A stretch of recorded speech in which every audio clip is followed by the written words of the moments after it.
Muy buenos días, mi nombre es Paula Andrea Cepeda Marroquín, soy estudiante de la Universidad Nacional Abierta a Distancia y actualmente me encuentro estudiando psicología. Este es el desarrollo de la tarea 2 de la materia de guitarra. Vamos a hablar sobre la línea del tiempo de la guitarra, todo acerca de la historia.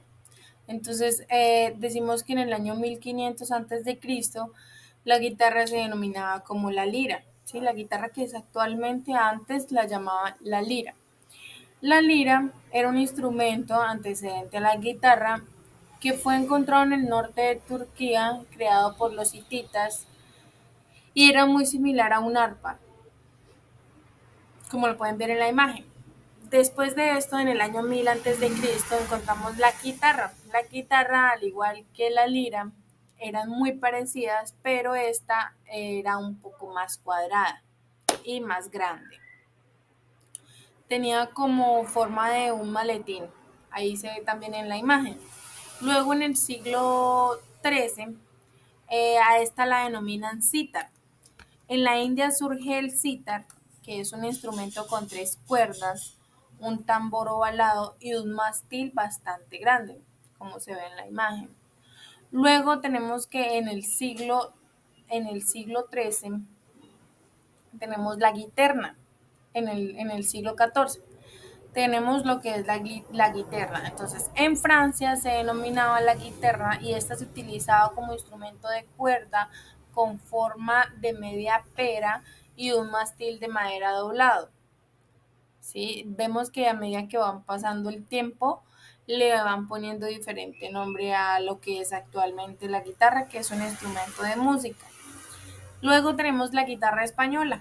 Esta se creó en el siglo XVI.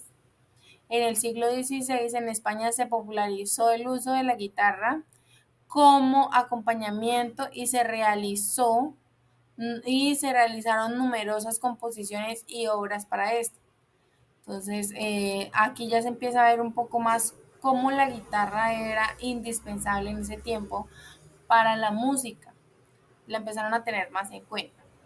Luego, en el siglo XVII tenemos el laúd, que ya como podemos ver varía su forma, no es la misma forma de la que está actualmente, es un poco más pequeño y más ovalado. En Arabla se le agregó un mástil para dar origen a el laúd, luego se enderezó el mástil para dar paso a la vihuela. ¿Listo? Luego tenemos en el siglo XVIII que Jacob Otto modifica el modelo de la guitarra y le agrega una cuerda, quedando esta con 6 y con ella se cambia la alineación. Entonces podemos ver que ya esta se le denomina la guitarra clásica. Entonces la guitarra clásica ya empieza a coger un poco más de forma de cómo está actualmente, ¿sí?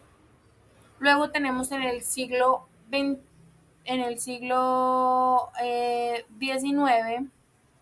tenemos lo que es la guitarra eléctrica, que entonces la guitarra toma una forma similar a la actual y se convierte en un instrumento de concierto. Podemos ver que en la mayoría de los conciertos siempre hay una guitarra eléctrica porque esta le da un sonido especial a las canciones, independientemente de su género musical.